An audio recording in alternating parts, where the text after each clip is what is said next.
Hi, I'm Noor Krraisat, the president of Pennsylvania Association of Blind Students, and you're listening to White Canes Connect.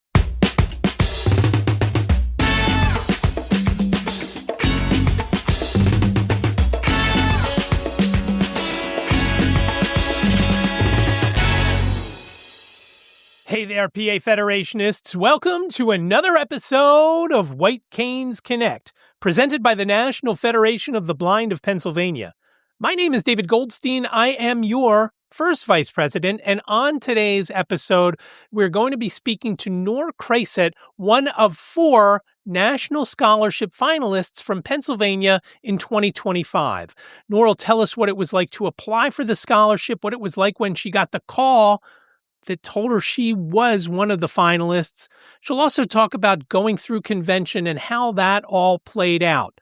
Now, we're bringing this to you now because you have just under 2 months to apply for a national scholarship.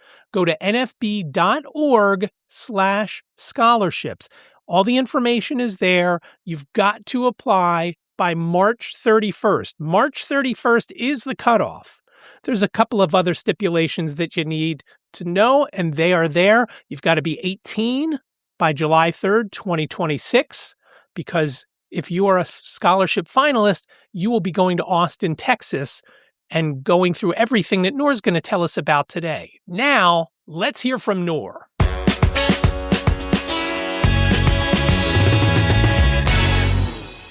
Noor, thanks so much for joining us today. Thank you so much for having me. So before we get into the scholarships and everything about that, why don't you tell us a little about yourself? Of course. I'm Noor Krraisat. I'm currently a junior at the University of Pittsburgh, studying political science and history with a international policy minor on a pre-law career track. And the plan is to go to law school and do something in the public interest area. Not sure what that is yet. And I am really, really glad to have found the NFB because it's been life-changing. Now, when you say you want to go to law school, that kind of concerns me because sometimes people go outside of Pennsylvania to law school. Have you started to look yet, or you don't have any idea? I have. Don't worry. I'm going to stick to the East Coast.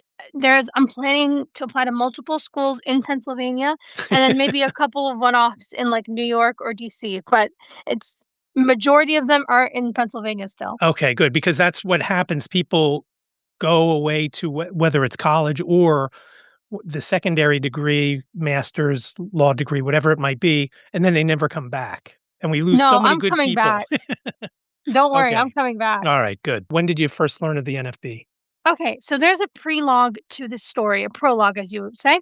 It's essentially, I was in 10th grade, and when it came time to select my courses for junior year, I was like, I want to do all AP classes because that's what all of my friends that were older than me were doing. And they said it saves you money for college and you can get through college faster.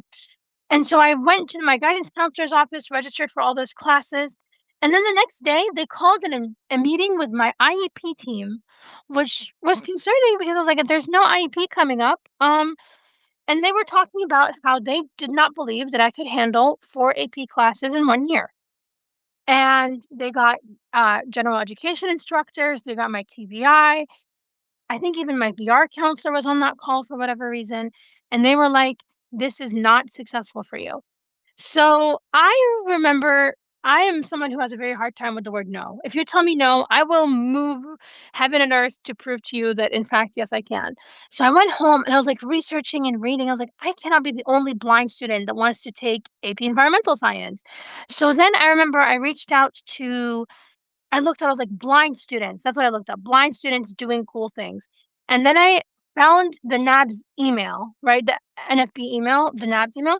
And I reached out to them and was like, hi guys, I'm getting told that I can't do these classes that I really want to do. And the next day, within 16 hours of that email going out, like the next morning, I wake up to an email from my inbox from somebody being like, hi, I took those same classes. I did amazing in them. You're going to do great. Vision will not be what stops you. And so the next day, walked back in and said, no, I'm sure I want to take all of those classes. So that's the pre-log. Unfortunately, do not have that email. I wish I did so I could like print it out and frame it, but I don't have that email anymore. But that was my first kind of taste of the cool things that the NFB does. And you obviously took those classes and did fine. Yeah, I survived, funnily enough. So Yeah. And that's all that you need to do to get to the next level. Now you know of NABS and the NFB. What did you do? Did you join any kind of meetings after that? Did you go to any NABS meetings? How did it play out after that? No, I like didn't know where I fit in because when I Googled, I also came upon this like entire database of like I don't know what it's exactly called, but it's a list of like a bunch of cool people and all the different jobs that they do and like all the different things that the NFB is involved with, like on a legislative front, all those things. I'm like, this is an organization for and by really awesome, cool people. I don't know how I can fit in. I wish I could have had the foresight or somebody could have told me that like there is a place for you here. But at that point, I was too intimidated to reach out. 'Cause I'm like, these are cool people doing cool things. So it was not until I was applying for that scholarship that I was actually like realized that I could join this awesome group of people. It's clear that you do fit in and you do have those leadership skills. Obviously, somebody saw something in you with your application. Why don't you talk about the application process with the scholarship? Yeah, I think I mean, it was very straightforward. The basic essay, the letters of recommendation, all those things. But something that really stood out to me was I think it was the essay prompt where they were like, tell us about what makes you like you, what makes you unique. Because obviously this is a scholarship for highly motivated blind students. So just saying, I'm blind and I do this will not cut it. You have to tell us your own personal story and that really kind of was my favorite part of the application process, and obviously the, federation or the affiliate president interview, that was also very fun because Lynn is amazing, and for that to have been my first interaction with someone from the NFB, like, over the phone was incredible. When you get the call, I'm guessing who'd you get the call from? Oh, this is actually a really funny story. Okay, so I applied in March, sent in the application, and was like, okay, like I know how many people are probably applying for this. This is a very, very long shot. It's my first time applying. I have zero experience with the NFB. I'm probably not going to get it, right? So it was like a random day in the end of April, maybe beginning of May. And then I got a random call at 10 p.m. Okay. And I was like, okay, who's calling me this late? Probably a scam. So I let it go to voicemail. And then I listened back to the voicemail, and the only thing I heard was, "Hi, Noor, this is Ronza with the National Federation of the Blind. I hope you could call me." And then I cut it off and called back immediately. I was like, "Okay, I'm gonna call back right now." And then I called back and it was like she was like, "Hello?" I was like, "Hi, I'm calling back. Sorry, I did not realize it just be an important call." And then she asked, she's like, "Are you legally blind?" I was like, "Yes." And she's like, "Are you able to be in New Orleans from July 8th to the 14th?" I think it was. And I was like, "Yes, I should be able to." And she was like, "Congratulations, you're a scholarship finalist." And the scream that I let out was probably it was like, "I'm so sorry to hurt your drums," because that was probably the loudest I've ever screamed about anything. It was I was so excited because I was like, "Finally, I'm gonna go be in a room with a bunch of cool people that are doing cool things," and I could not wait. I was so excited. I ran downstairs, I told my parents, I was like, "Can I please tell my parents?" It's like, "Fine, you can tell your parents, just so they know that I'm not torturing you up here or anything." So, I ran to the living room, I was like, "Guys, I got the scholarship, I'm a scholarship finalist." I handed them the phone, and it was, like, incredible. It's funny when you said you got the call at 10 p.m., I thought, "Oh, maybe it's somebody from the West Coast calling, not somebody from Maryland." So, I think f to be fair to her, she was in Chicago at the oh, time. okay. So, to her, it Okay. was not that late. Okay, so now you get everything set, you're going to New Orleans, and we obviously you traveled by yourself? Yes. Okay. First time traveling by yourself, or had you gone other places? First time ever on an airplane by myself and landing in an airport by myself and figuring out how to get to, the exit and find the Uber by myself. Luckily, Ronza had one of her friends waiting for me at the airport, so that was very comforting to know that, but yeah, first time on an airplane by myself, first I've traveled many a times before, but never alone like that. It was really cool. I was like, "I'm an adult lady. I'm traveling to New Orleans, a city I've never been to by myself." It is so nice that it's such a feeling, right? That you have, hey, you're independent, you did everything. Talk a little bit about your experience at the convention. I know you have a mentor that you go around with. Is that right? Yes. So we get to the hotel, and I tell you, the first time I walked in, I was like, everybody here has a cane, like this slightly disjointed, like chorus of canes going tap, tap, tap. I was like, this is, I don't know how to like tattoo a sound on my body, but I want this on loop in my head forever. It sounded so awesome. I was like, yes, I found my people. And then I got into the check-in line, went to the hotel room, figured out those elevators. That was probably the hardest part of the entire trip was those For elevators. everyone, sighted or blind, it didn't. They didn't discriminate. No, they did not. You think the plane? No, that was a breeze. It was those elevators. And then um and then I got to be in a room with a bunch of the scholarship finalists that night, to kind of meet everyone. And I remember President Riccobono spoke to us.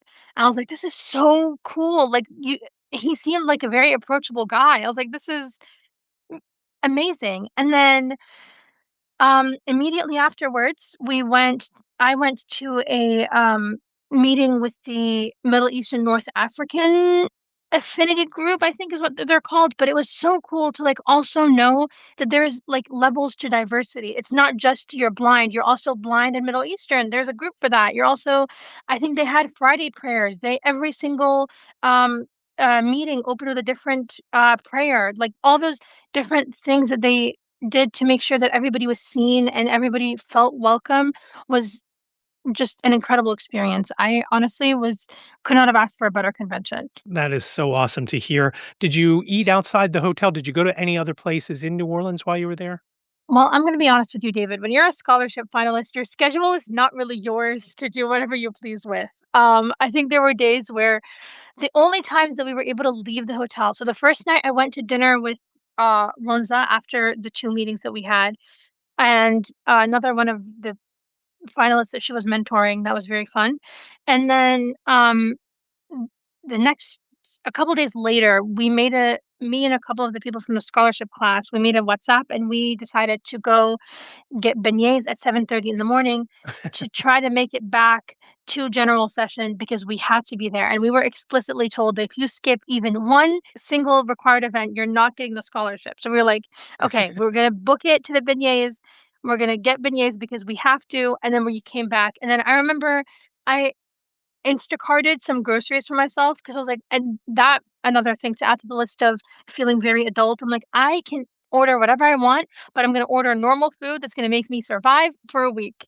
So, but no, unfortunately, I did not see as much of New Orleans as I probably otherwise would have. But I would not trade the experience of being in those general sessions and being in those resolution meetings and all that for the world. I don't think no matter what any of us say about being at a national convention, what you experience and the way you come away feeling after you've been through it. With you, it's the traveling part that also was in there. For other folks who do travel from time to time, that part is not as big of a deal, but just the whole experience of a convention, which is of course the governing body of the National Federation of the Blind, and everything that goes on there sets everything in place, whether it's the elected officers or any of the resolutions, like you mentioned, any of that stuff. So it's so nice to have that experience and just get you so charged up coming away that it's really, even if you don't, like you say, you didn't get really to see much of New Orleans, but you were there and you have that experience from the convention. And now moving forward, when you go again, you know what to expect, and you know what you'll feel like on the other side of the convention as you're making your way back home. So Ronza she was your mentor? She was my primary mentor, and then for every day of the convention, I had a different mentor. Um, So it was definitely a great chance to meet with and interact with so many amazing people. I mean, I had Marilyn Green for one of the days. I had the Porters, shout out to Arizona for one of the days. I had Julie, who is in charge of the Colorado Center for the Blind for one of those Okay. days. It was incredible mentors all around. It was probably the most like, yes, as you said, the convention experience and seeing it all yourself for the first time, but also imagine having someone there who knows, explaining everything to you as it was happening. I was like, I'm getting the VIP treatment right here. This is amazing. Right, exactly. You're getting you're not getting any slouches there with the folks that you mentioned. And I laugh when you every time I think of Marilyn Green, I love her when she talks about about the PAC plan. She I just gets so still pumped up about that, and she did it at Washington seminar, and it just always makes me smile when she does that. I mean, there was a week straight after I got back home where I would just unironically go, "Get on the pack plan." Like, it's very catchy, it does get the job done. Yeah, exactly, exactly. So, I don't know if you were aware, this year's scholarship is not y and I think you guys were 8,000, is that correct? $8,000? Yeah, it felt targeted, honestly, that the year after I applied, they increased the amount. I was like, "Guys, we could have done this last year, I don't know." So But now if you're wondering, it's $10,000 and yes, it is something that could really make a big difference in your schooling. So to absolutely. so why don't you talk about that? What does that money, whether you use it and you can use it for books, you can use it for a lot of things, is that right?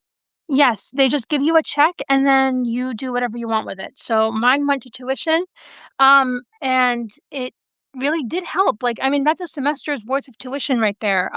It can go to your housing. It can go to if you want to buy a fancy new computer, you can do that. Like, it's incredible. But I honestly think that the money is I mean, listen, my $8,000 went away very quickly, okay? But the experiences that I got, the mentorship that I got, the community I found, that stuff will last you I mean, it's hopefully gonna last me the rest of my life because of how incredible that entire week was. Right, I mean, it really is the whole package, not just the money, like you say. I mean, Absolutely. of course, the money the money always helps, Oh, but definitely.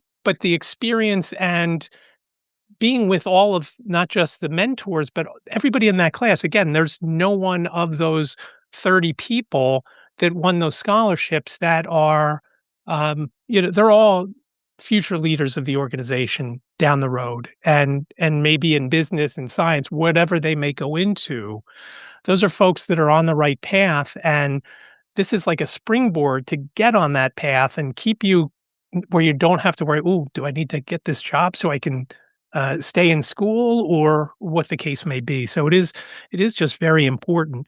So why don't we talk a little bit about you come home and everything's good, you're starting school, and then all of a sudden, somebody asks you about being president of the Pennsylvania Association of Blind Students. What was that like? Okay, well, I think we need to rewind a second because I went back home and I was just absolutely buzzing, okay? I came back, I was trying to teach my family what emotion was. I was like, "Okay, guys, like, this is" I was like, "You need to listen to the banquet speech that I got to listen to." I was, like, so pumped up. I was reaching out to my friends, and then there was, like, some kind of application that came out to be kind of involved with NABS, and I remember I was like, "I would love to be involved with NABS." So I reached out to Lauren, and I got a call from somebody asking me if I want to be a co-chair for the advocacy committee, and I was like, I don't know what I did to be cool enough for this, but sure, I will gladly do that. And then I got involved, and then I got a call from Mandy, who was also one of the people in my scholarship class, and then she said that, hey, we also have a student division here as part of the affiliate. Would you want to be involved with that? And I was like, absolutely. And I got to sit in on some of the planning for the student meeting during the state convention. And then toward the end of that, that's when I got the call to if I wanted to be president of PABS. And I should point out that Noor was one of 4 national scholarship finalists from Pennsylvania. And hopefully we hang on to all 4 of them, and I hope your sister's applying this year for a national scholarship. Oh, don't Um, worry, I'm on her for that one. yeah, stick on lean, make sure she applies because like you, she has the capability of doing so many great things, not just here in Pennsylvania, but NABS. And I was talking to somebody a while ago about NABS, and we were talking about the age. And for the most part, as long as you're in school, I think you're good to go. But most folks finish school and then you're done. So NABS is constantly having to find new leaders to keep going forward. And I think that's such a challenge. Yes, I think so, but I think also the leaders that there are currently there are super duper passionate. Like, the people in NABS, I have not met anyone who's like, "Eh, I don't wanna do this, I don't like doing this." Everyone there does exactly what they wanna do, and it's really is inspiring because there's some people, I think juniors in high school and all the way up to, like, non-traditional students that have like, are maybe have kids and are in college right now. Like, Right. it's an incredibly diverse community, but everybody has the thing in common where they absolutely love what they do. So that was my favorite part of convention was the NABS business meeting because you could see the passion when it was hitting 10:30 at night, and they were still going. I was like, "Okay, this is Uh, impressive." why don't you talk a little bit about getting back to the Pennsylvania Association of Blind Students? How's that been going so far? What's coming up for PABS? Yes, I mean, we are hopefully planning to do a lot of cool things this year. We're currently focusing on outreach. We're trying to reach out to all sorts of different universities and things around Pennsylvania to kind of get a good group going. I do have to shout out my amazing board. And yeah, we're hopefully gonna start revving up the engines and doing a lot of cool things coming up. I know the affiliate is hoping to get some more information out there because, like National, at their convention, the state affiliate gives a scholarship away. It's not anywhere near $10,000, but it is helpful. Your sister won last year, and that opens up in the summer where you can apply for the state scholarship. You've got to be in Pennsylvania, going to a Pennsylvania school. Uh, and with the national, of course, you can go anywhere in the United States. Why don't you give one more pitch on why someone should apply for a national scholarship? Okay.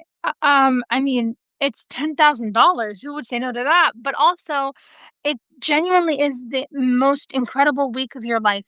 Even if you think, "Oh, I'm like I got this blind stuff figured out." I think it's because for me, I was always the blind student, right? Like, even in my family, my sister is the only person that I met that was visually impaired the same way as I was. My parents, I mean, bless them, they figured it out. They knew, like, what stuff to advocate for, but they don't have the experience of being blind. They don't have the experience of, like, what it's like to be, um, using Braille while everyone is using print. They don't have that experience, but you go into a convention with 2,500 people that also get it, that also at some point in their life had that same experience, and you feel like here is a group of people that understand me, they speak my language, they get it. Like, it's the most inspiring in, like, the coolest way because you're like, "I want to be a lawyer. Oh, there's blind lawyers. I want to do something with, entrepreneurship or selling things. Oh, there's blind merchants.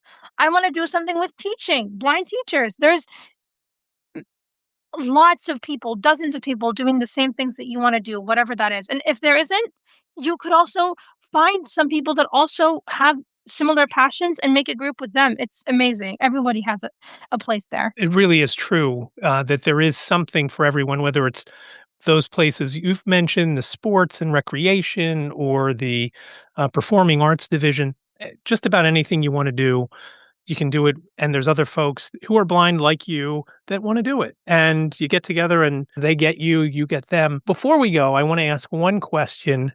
So you're going to school. Give me an app that you use on a regular basis that you couldn't do without. And if you don't use an app, maybe a piece of technology, something that you can't live without. Oh my gosh. Okay. That is a very good question because I'm trying to think of how to narrow it down to one only. I made a promise to myself never to pay for a single college textbook if I don't absolutely have to. So Bookshare is my best friend. Bookshare is incredible. I don't know what I would do without it. My favorite app is probably Voice Dream Reader. It's you can get Bookshare on there. You can also get PDFs on there. You can get uh, like Word documents on there. Everything that you would need to read, you can do through Voice Dream. I would highly recommend it. I think, unfortunately, if you did not get on the train early like I did, it's a subscription model now, but it's so worth it. That's interesting that you mentioned Bookshare because it is for students, it's free. Is that correct? Yes. And as you once you're out of school, there is a fee involved. I know it's not too much of a fee, but It is something that is, if you like to read, that's y- outside of college. Once you're through the textbook phase, and it's funny. It's funny that you mentioned about not having to pay for books. That is such a huge deal, and I think we talked about this during Washington seminar where I think it was Jim Antonacci. Was it $7.50 for a book or something he paid? I don't. Was it him or somebody else in the group that talked about pay? It was Jim bragging about how he had it way better than me. 750. You can't. I don't think you can get in the hotel of the Washington seminar. Was it? I don't think you can get something at Starbucks for 750. Uh, No, I don't think so. That's Oh, is that there sounds nice. is there anything else you want to share that maybe that I haven't asked you? Yes. Is it okay if I talk about state convention for a little bit? Talk about whatever you want. Okay. So, and then after national convention, I fell in love with the NFB, fell in love with the Pennsylvania affiliate because, the coolest people live in PA. We know that. But November, I was like on a little Amtrak train headed to Harrisburg to hang out with people. And I was really excited because I was like, national convention was so big. I don't know what to expect from state convention.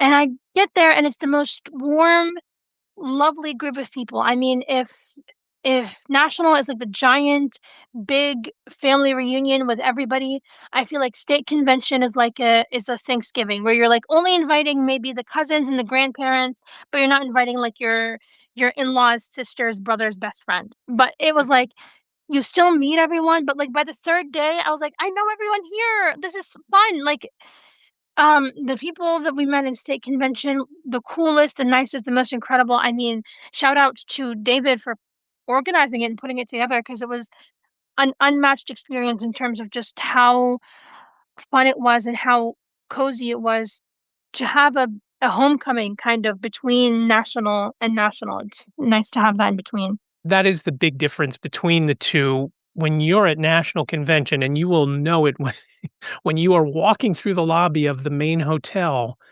And like you said earlier, you hear all the canes tapping, and it's just sometimes it's chaos because it's like you're playing asteroids and you're just flying through this. You're just trying to get from one end to the other, and you're just trying to not run over somebody or trip them up with your cane or get tripped up by somebody else's cane.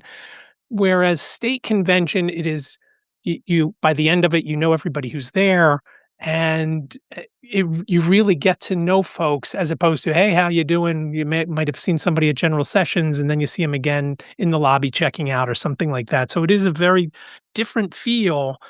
Both are important, and it is something. And thank you for that for that shout out. And I can mention, since we're talking about state convention, the 5th through the 8th in Hershey this year, and we're excited for that. I hope you can be there, and I hope you bring your sister again, because that was very enjoyable having you guys and getting you guys together from the other side of the state. Maybe Mandy can join us. I hope she can, and Sadie will come in from. Why are all the young folks from the western side of the state? What's happening out there? It's just we got the elixir of life here. But yeah, I'm excited. Hopefully law school applications will be done by then and I can show up. But it's in Hershey, so it's going to be extra sweet next year. There That's you what I go. heard. Yeah. There, there you go. So you're in right now. You're in your junior year. So you have all next year. You're going to be. That's when you really start to do the applications, or do you do those now for law school? September 1st is when they officially open, but I'm planning to start my personal statement and everything over the summer just because I do 18 credit semesters. So I Wow. can't imagine cramming that in with them. So yeah, I'm gonna Okay. have a busy summer. Okay. Well, good luck with that. And there's a lot of folks here that are rooting for you and hoping that you stay in Pennsylvania so that one day you can move from the PABS president onto something higher up on the affiliate board. I know you're on the board as well, which I guess we should have mentioned as the PABS president. You are one of the board members of the National Federation of the Blind of Pennsylvania. So hopefully you'll stay here. You'll be able to move up and keep us going strong here in Pennsylvania. Noor, I really enjoyed speaking with you today. Thank you so much for joining me. Same. Thank you so much for giving me this opportunity, David. Like, you were one of the coolest people. I think my favorite part of convention was going to the state caucus and, like, being like, "There's a room of a bunch of cool people from PA. Like, are you guys? I did not know you guys all my life." And knowing the fact that state convention was in Pittsburgh just a couple of years ago, alas, it's okay. We'll have a redo. I have to say, I really enjoyed that convention in Pittsburgh. Nor, again, thanks for doing this so we can push the scholarships. Of course. I mean, everybody should apply.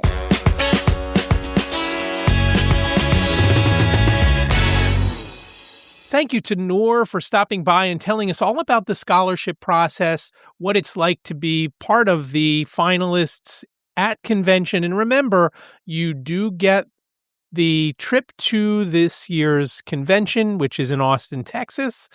You get $10,000, as Noor said, to buy tech, to pay tuition, whatever the case may be. And like she said, everybody should apply. You won't get it if you don't apply. So give it a shot. Go to nfb.org/scholarships. Fill out all the stuff that you need to fill out. Get all the recommendations that you need to get and apply for a 2026 scholarship. nfb.org/scholarships. Now, we did mention one thing in the episode about state convention coming up in November. It's the 5th through the 8th. I said the 5th through the 8th during the episode. I never said what month it was. So it's November 5th through 8th. If you do want to book your rooms this far in advance, you can.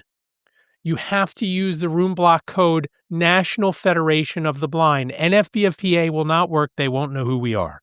So say National Federation of the Blind when you're telling them the room block that you want. We've got other information about National Convention down in the show notes, so check those out. It's not too early to make your reservations for the JW Marriott in Austin. Again, this year's convention is July 3rd through the 8th. You want to come in on the 2nd, you want to leave on the 9th because the banquet is the evening of the 8th. Links are down below. Phone number is down below. I'm not sure if you're aware, but every week on Mondays in the 12 o'clock hour, we drop what's called Federation Focus. It talks about the upcoming week within the affiliate, meetings, fundraisers. We'll talk about national convention and state convention, all sorts of stuff like that. So check that out over on the YouTube channel at NFB of PA. That's the NFB of PA YouTube channel, youtube.com/@NFB of PA. We would love to hear from you. Please reach out. You can give us a call, 267-338-4495. You've got up to 3 minutes. Leave your name and town. If you do leave a voicemail, questions, comments, show ideas, whatever you've got, we love to hear from you. 267-338-4495. Please give us a call. Or if that's not your thing, please email whitecanesconnect@gmail.com. whitecanesconnect@gmail.com. Anything you'd like to know or ask or tell us, whatever it is, please reach out one way or another. I really do appreciate you joining me for this episode of White Canes Connect. Thanks for listening. Take care.